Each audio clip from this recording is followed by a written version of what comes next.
Hi guys, karibuni tena kwenye tuongee na Kilonzi. And today for you guys, I wanted us to talk about JW eschatology. So this is Jehovah's Witness eschatology. Eschatology is what people believe will happen in the final days, ama the end days. So it's something prevalent in Christianity, prevalent in Islam.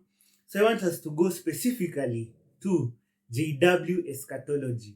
I know for those who are keen, maybe you have started seeing them na zile kat zao wakisimama hapo preaching. So maybe you may take something or two kwenda kuuliza from this discussion ama from this topic ya leo. So one thing you should know about Jehovah's Witnesses is that they believe the end is imminent. It is coming anytime. So anytime from now, they believe the end will happen. But there are a few steps. And when I'm talking about their eschatology, I'm talking about their eschatology right now as it is. So their eschatology has changed time and again. In fact, most witnesses or most Jehovah's Witnesses currently do not know what the eschatology was, let's say in a year like 1913. It's very different. Things have changed a lot. And I'm sure some of you mnauliza, ai, kwani say hawaonangi hii kitu ikichange? So they don't. You see, the thing is, they have this doctrine called the New Light Doctrine. So the New Light Doctrine does is it explains that light will keep on getting clearer. So when their leadership makes mistake, they simply say, the light wasn't bright enough, but God has shed more light on the matter. Talk of a defense mechanism. Sasa, let's go to their eschatology doctrine. So JWs, I'll be using the word JWs to refer to Jehovah's Witnesses. It's shorter. So najua wengine ampendi vitu short, but ni sawa. So JWs believe that 1914 is when the end started, or the period they call the end time started. So from 1914 all the way to when they believe Armageddon will happen, this period is when they call the end times. So what they believe is that in 1914, Jesus returned invisibly. And they give one of the, or some of the proof they give is that in 1914, World War I began. But when you dig deeper into their doctrine, then you find that there are some more things that they had prophesied before that. And their end times actually had started, I think, in 1944 or 1974. One of those years is a year that the Watchtower Society had actually predicted to be when Jesus returned invisibly. And then 1914 was to be the end. But then now the current doctrine is 1914 is when Jesus returned invisibly. So he started ruling in heaven. They believe one of the first things Jesus did was to kick Satan and his demons out of heaven, casting them to the earth. This means that they could not go to that realm called heaven. So they are now confined to the earth. So that's why things are getting bad and worse from 1914. Actually, living as a Jehovah's Witness, you believe things have gotten worse ever since 1914. Never mind the scientific discoveries and how the average lifespan has increased and everything. Average health for most of the population has increased. They believe things have been on a downward spiral since 1914. So 1914 is the first year. The second year is 1919. So they believe that in 1919, Jesus actually inspected all organizations claiming to be Christians. And that's when he chose the Watchtower as his organization. And he chose the Watchtower to represent him. Now, this is important to Jehovah's Witnesses because now they believe that that is when Jesus chose them to be his representatives. Another thing important to Jehovah's Witness doctrine is that in the 1930s, they believe that what they call the Great Crowd appeared. Let's get into some JW doctrine.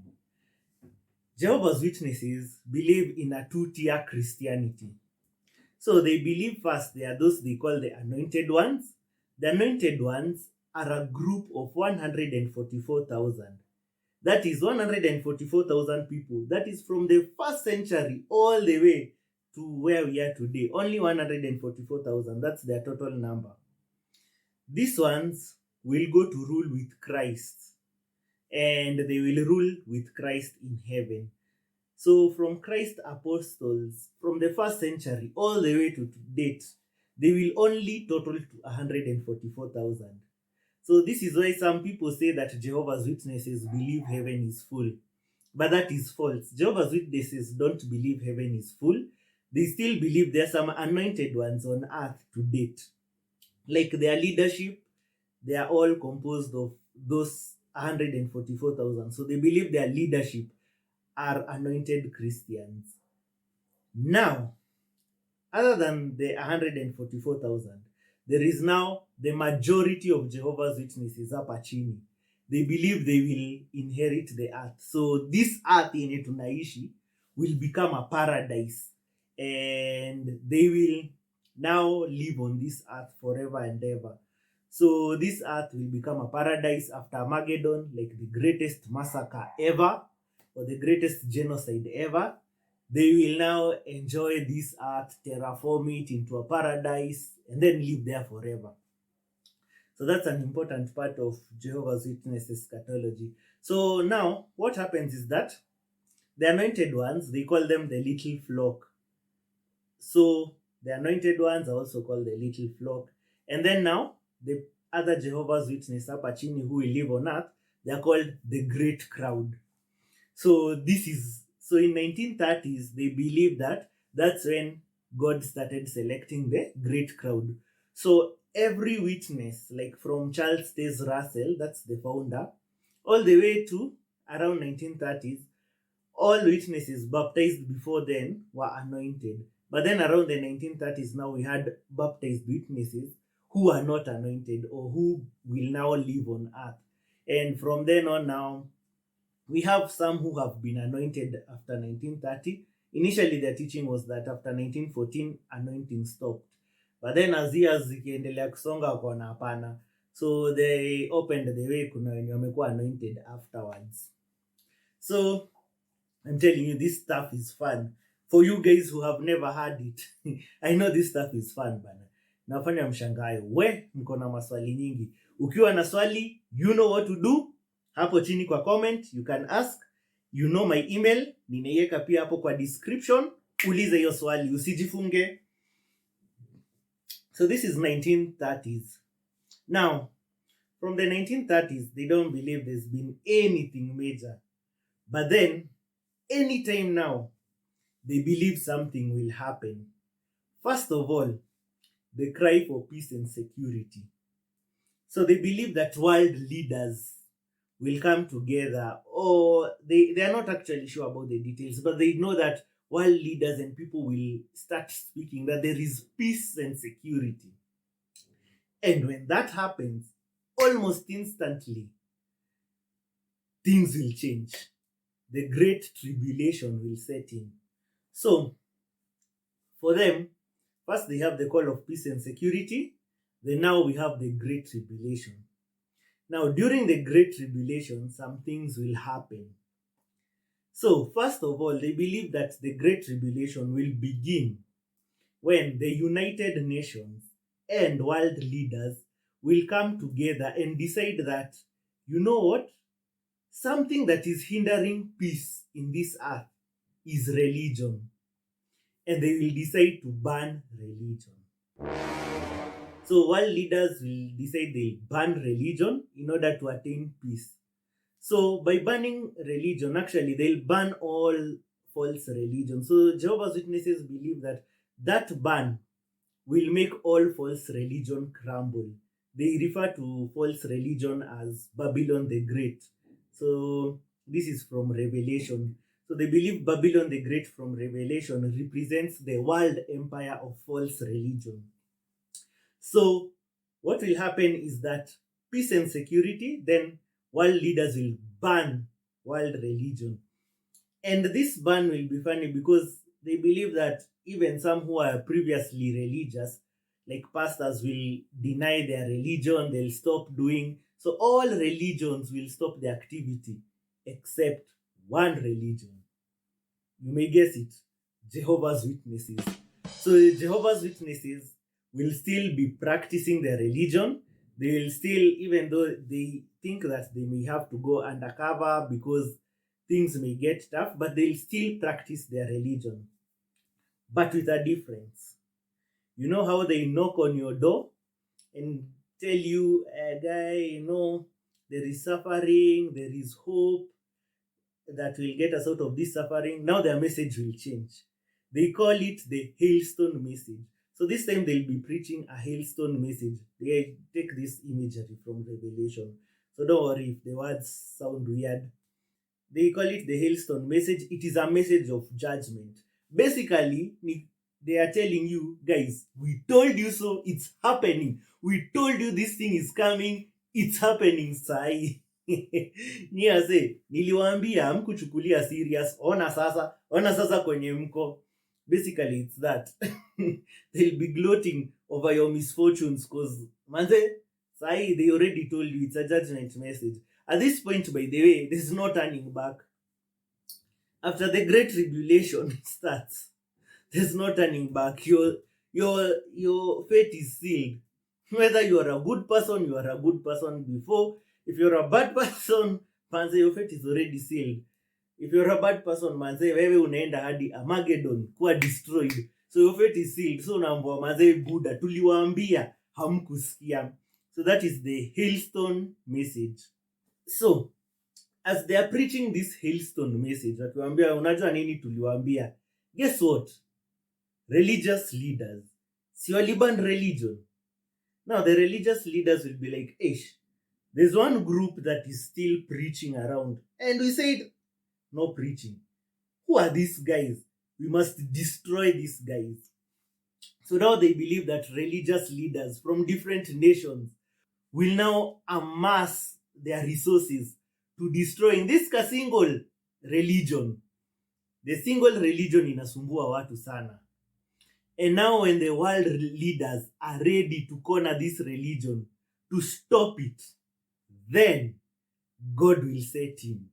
God will set in, Jesus will set in, come deliver his people, bring Armageddon, and after that, destroy everyone else who is wicked, leaving only Jehovah's Witnesses, baptized Jehovah's Witnesses. And I know some Jehovah's Witnesses will say, well, it doesn't say specifically baptized, but you read your literature. Jehovah's Witnesses literature is specific on this. It says baptism is compared to Noah's ark. And those who are not in the ark died. So if you're not baptized, you will die at Armageddon. So right now there are about 8.5 million baptized Jehovah's Witnesses. I haven't seen the figures yet. But you can imagine only 8.5 million Jehovah's Witnesses will make it alive. You wengine wote, kaka says, you guys are going to die. So let me just show you this dramatization. This is a Jehovah's Witness song that shows exactly what they believe will happen, how the armies will be coming into them, and finally Jesus comes and strikes down the army. There are more with us than against us. Courageous, let me be. Courage, give me courage. With courage I'll endure. Jehovah, give me courage. Your victory is sure.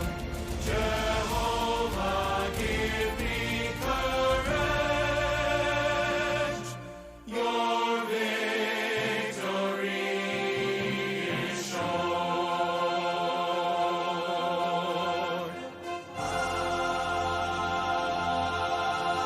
Manze, I'm sure hiyo kitu mmewatch imewabamba. If you've never been a Jehovah's Witness, I can see some of you thinking, manze, this thing sounds like a cult mbaya tena sana. Hapo ndo nitakwambia it is a cult. And if you're a Jehovah's Witness and are thinking, manze, this religion is not a cult, we don't have one leader, we have many people who make decisions for the organization, how can it be a cult?